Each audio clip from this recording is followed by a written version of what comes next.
अच्छी बात ये रही कि जब हम लोग वहाँ पे जा रहे थे और आपने एक-एक मतलब फसल का एक-एक पेड़ के बारे में जो बताई डिटेल, जैसे आपने हल्दी के बारे में इतना कुछ बताया था कि हल्दी जी, कैसे नेगेटिव एनर्जी को खींचती है जी, और वो बड़ा प्यारा लगा मुझे वो कॉन्सेप्ट कि एक जहाँ पे आदमी साधक साधना कर रहा है, उसके चारों तरफ हल्दी लगी है, तो क्या ऊर्जा उसके अंदर होगी।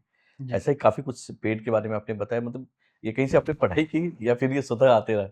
ये मैं जब साधना करता रहा, जी। मेरा साधना करने का थोड़ा ढंग ही अलग है। हुँ, तो मैं जब साधना करता रहा ना, तो मुझे ऐसे लगता है कि मैं जब उस प्रकृति के साथ जुड़ जाता हूँ ना, तब चीज़ें अपने आप ऐसी वो उतर आती है, समझ में आने लगती है। आप जिन पेड़ों के साथ आप बैठेंगे, हुँ, उसके संगत का परिणाम आपके ऊपर होता है। अच्छा, ऐसे पेड़ हैं। वाह! जैसे कहता हूँ आपको, जैसे कि दुर्वा, दुर्वा कहते गणपति बाप्पा को चढ़ाते दुर्वा। वो बहुत, उनका स्वभाव है बहुत ठंड। तो ऐसे दुर्वा के ऊपर अगर आप बैठेंगे हुँ, 10 मिनट, सुखासन में बैठेंगे, हुँ, तो आपके अंदर की उष्णता है और वो जो गर्मी है ना, हुँ, वो खींच लेगी वो। हुँ, आप कुछ उष्ण गुण वाले वनस्पति है, उनके सानिध्य में अगर आप बैठेंगे, हुँ, तो आपका पित्त बढ़ेगा शरीर का। ये बिल्कुल ही नॉर्मल बात है, इसमें कोई ऐसी चमत्कार की बात नहीं है। इसका एक ही मैं सूत्र बताता हूँ, आप जिसके संगत में होते हो, उसका हुँ, प्रभाव आपके ऊपर आता है। जैसे आप गीली मिट्टी है और एकदम सुंदर काली मिट्टी है, उसके ऊपर पाँव रखो तो आपको तुरंत लगता है एकदम सॉफ्ट-सॉफ्ट लगता है, राइट? लेकिन आप ऐसे खड़क के ऊपर चलो, राइट। तो आपके ऐसे आप ऐसे ये हो जाते हो, सॉफ्ट नहीं होते। तो हर प्रकृति में हर चीज़ का एक प्रभाव है, लेकिन उस प्रभाव क्षेत्र को जानने के लिए आपको उसके साथ एक होने की ज़रूरत है। हुँ, तो जैसे तुलसी है, हुँ, हमारे धर्म में कहा है कि तुलसी को आप सुबह-सुबह पानी दे दो, हुँ, आप जाओ उनका दर्शन करो। तो सब लोगों को ये तो पता है कि तुलसी एक ऑक्सीजन बहुत अच्छी तरीके से देती है। ठीक है। तो उसके संगत में अगर हम जाएँगे ही ना रोज़, सूरज का दर्शन हो जाएगा, तो उस वो जो संयोग बनता है ना, उस संयोग से हमारे मन में जितने दुःख है, पीड़ा है, जिससे हम मैं एकदम हमारा मन कमज़ोर हो चुका है, वहाँ जाके वो सब कमज़ोरी हील हो जाएगी। ये हुँ, उसका प्रभाव है। तो इसीलिए हल्दी का हो, फिर बड़ का हो, पिंपल का हो, हाँ? पीपल जो बोलते हैं वो है, और कई तरीके के पेड़ है, इन सभी का प्रभाव है। जब जब आप कड़वा नीम आपको पता है, बिल्कुल। कड़वा नीम, आप कड़वे नीम की हवा हुँ, अगर आप रोज लेते हैं, आप वहाँ सानिध्य रखते हैं, तो मुझे नहीं लगता कि आपको कुछ बैक्टीरिया इन्फेक्शन वगैरह होगा। अरे! लेकिन इसकी ऐसी परीक्षा मत करो कि बैक्टीरिया सब आ गए हैं आपके शरीर में और अभी आप अब मैं नहीं नीम की ये लेता हूँ। ये बड़ी ही नेचुरल बात है। हुँ, उसका एक अपना लेयर है। अभी एक पेड़, हुँ, फिर एक पेड़ के नीचे आप जो आदमी बैठ रहा है, वो किस गाँव में रहता है, कहाँ रहता है, ये सब चीज़ें उसके लिए राइट मैटर रखती है। मैटर करती है। लेकिन उस हर चीज़ का एक प्रभाव है और प्रकृति के उस हर प्रभाव से आदमी आर्टिफ़िशियल जो चीज़ें हैं, कृत्रिम चीज़ें हैं, उनको बना रहा है और उसका अब ज़रिया वो अपने जीवन में ले रहा है। इसीलिए आदमी भी आर्टिफ़िशियल बनते जा रहा है। उसके हुँ, भाव भी आर्टिफ़िशियल बनते जा रहे हैं। राइट। जैसे हम शहरों में जाएँगे तो आपको पता है कि सब लोग ऐसे बड़े-बड़े मुँह खोल के हँसते हैं। "अरे! अरे! आप आए, बहुत खुशी हो गई।" लेकिन वो एक आधा मिनट के बाद वो हमें ये नहीं कर सकते, क्या कह सकते हैं उसको? मुझे आज हिंदी में शब्द नहीं आ रहे। बर्दाश्त नहीं कर सकते। राइट। हमारा मूड या हमें कैरी नहीं कर सकते। उनका देखो वो जो ज़्यादा तुरंत हँसते हैं, तुरंत बोलते हैं, "अरे आइए, थैंक यू, यस, नो", वो ज़्यादा जो रिप्लाई देने वाले लोग होते हैं, एक हर किसी व्यक्ति को ज़्यादा समय कैरी नहीं कर सकते। हुँ, हुँ, तो वो मैकेनिकल इमोशन हो गए ना। तो हमारे भाव अगर नैसर्गिक होने चाहिए, तो हमें प्रकृति के साथ ज़्यादा समझ गया। रहना चाहिए और संबंध जोड़ना चाहिए। इस दृष्टि से मैं पेड़ों के साथ साधना करने में लगा हूँ। बहुत साधक आते हैं तब हम कुछ ऐसे-ऐसे पौधे हैं, पेड़ हैं, उनके सानिध्य में साधना करते हैं। जैसे तुलसी है, जैसे हल्दी है, फिर जैसे ये एक चाफ़ा करके आता है पीले रंग का आपको राइट। पता है।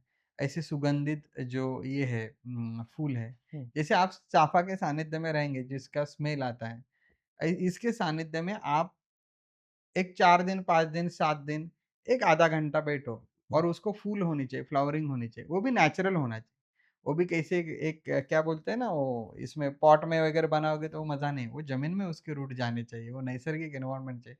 उसमें जो फूल आते हैं उसके सुगंध जो महक है उसको आप लेते चले 8 दिन, 7 दिन, कोई भी कितना भी बुरा कहेगा आपके बारे में या कहीं आपको टोका जा रहा है, राइट। आप उनकी बात है ना, आप मन पे नहीं ले लोगे। आप कहेंगे छोड़ दो, ठीक है। आप साइलेंट हो जाओगे क्योंकि उस सुगंध में वो बात है, ताकत है। ताकत है कि जो आपको लेट गो करना सिखाती है। ये कैसे समझ में आया? ये मैंने समय बिताया है हर चीज़ हुँ, पे। ये मैं कोई किताब की कहानी नहीं बता रहा हूँ। और ये मेरे अकेले का अनुभव नहीं, मेरे साथ लोगों का अनुभव है। जैसे लोग बोलते हैं ज़मीन की क्या कीमत है? अरे आप ज़मीन के ऊपर पीठ लगा के सो जाओ, फिर समझ में आएगा क्या कीमत है। हुँ, वो आपको पूरी न्यूट्रल कर देगी। वो आपको पूरी आपके भीतर जितनी नेगेटिव एनर्जी उसको अपने भीतर खींच के ले सकती है। हुँ, नंगे पाँव चलने का प्रकृति के साथ क्या सौभाग्य है, बहुत बड़ा सौभाग्य है। तो ये सब चीज़ें आपके शरीर के मैकेनिक्स को, आपके मनुष्य के पूरे जीवन मैकेनिक्स को हील करते हैं कहिए एक दृष्टि से और इनके प्रभाव में आप और समृद्ध बनते हैं। राइट। नहीं और काफ़ी कुछ जब आप बता रहे थे वहाँ पे न जब सुबह तो मुझे लगा कि किसी आप मतलब गुरु से नहीं एक नेचुरोपैथी जो इंजीनियर साइंस साइंटिस्ट है उससे मिल रहे हैं, जो कि हर कुछ बता रहा है। जैसे आपने उस पेड़ के बारे में बताया था कि जो बच्चों को दिया जाता है जब उसको दस्त हो या कुछ ऐसा आ जाए। तो काफ़ी बेसिक चीज़ें हैं जो कि प्रकृति में छुपी हुई है और उससे एक निकाल के लोगों एक को बात देना। मैं बताऊँ, जी। गणपति बाप्पा को कहते हैं जास्वंद का फूल हुँ, अच्छा लगता है। हुँ, उनके ग्रंथों में भी हुँ, लिखा है जास्वंद और उसका रंग लाल होता है। हुँ,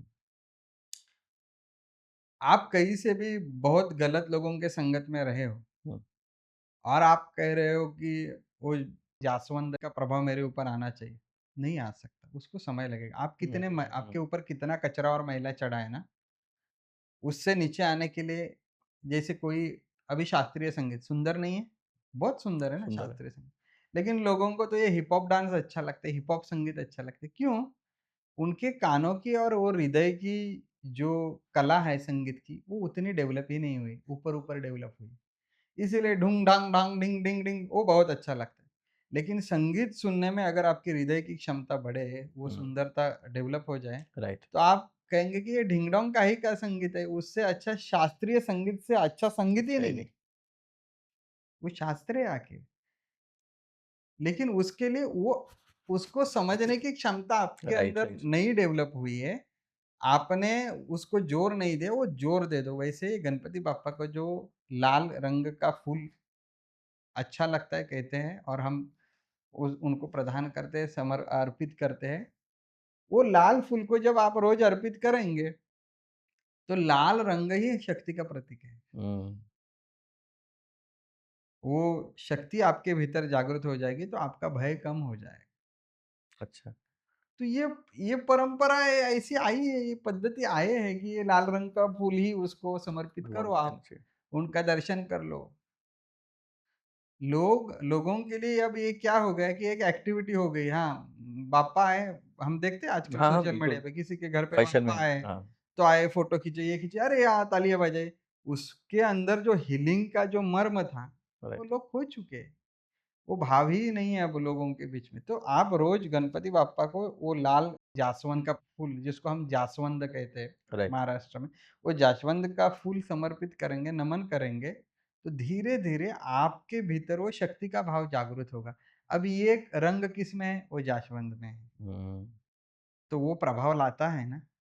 एग्री, आप कलर थेरेपी में चले जाएँ, कम से कम मैं बोलता हूँ लोगों को ये लगेगा कि ये कहाँ किस दुनिया की ये बात कर रहा है, बात ऐसे कर कभी रहे तो हम सुने नहीं। ठीक है भाई, आप रंगों को तो मानते हो ना? हैं। हुँ, आपको पता है काला रंग पहनते हो तो वो उस जो हीट है उसको ज़्यादा खींच एब्ज़ॉर्ब रहा है। करता है, व्हाइट से ऊर्जा ज़्यादा बाहर जाती है। इनको तो मानते हो नीले का क्या प्रभाव है? बिल्कुल, इतने तो समझदार लोग हैं, थोड़ी और समझदारी की जो डेप्थ है वो बढ़ाओ, फिर समझ में आएगा जो फूलों में रंग है, वो भी तो वही काम कर रहे हैं, वही कार्य कर रहे हैं। तो उस रंग को देखना और उस रंग को छूना, जब मैं मेरे हाथों से जास्वंद को छू लेता हूँ हुँ, और वो भी निर्मल मन से, तो वो प्रभाव नहीं डालेगा? बिल्कुल, और वो एक गणपति बाप्पा की शक्ति के साथ जब जुड़ जाता है, तब उसका प्रभाव मल्टीप्लाइड हो जाता है। तो ये सब प्रकृति में छिपा है, लेकिन आज ऐसी बात हो गई है ना कि कोई अंधा है, वो अंधा गाड़ी को चला रहा है और कह रहा है, "अरे! आजकल गाड़ियाँ अच्छी बनी ही नहीं, आजकल सफ़र में मज़ा ही नहीं आता।" आएगा कैसे? अंधा चला। राइट। ना उसको रोड दिखाई देता है, ना उसको गड्ढे वो दिखाई एन्जॉय नहीं देते। कर रहा है उस प्रोसेस को, बिल्कुल, तो हमें प्रकृति की तरफ बढ़ना चाहिए अब।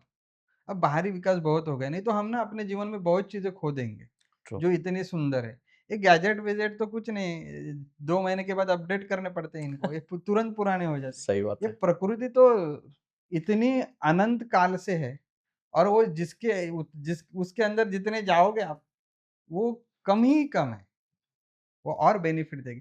और एक बात मुझे जो समझ में आता है ना, लोगों की बड़ी ये धारणा हो गई है, इससे फ़ायदा क्या होगा?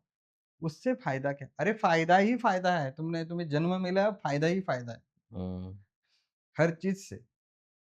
तो मैंने जितने भी आप दिव्य लोक में जब आए, जितने भी पेड़ हैं, उस हर पेड़ का सर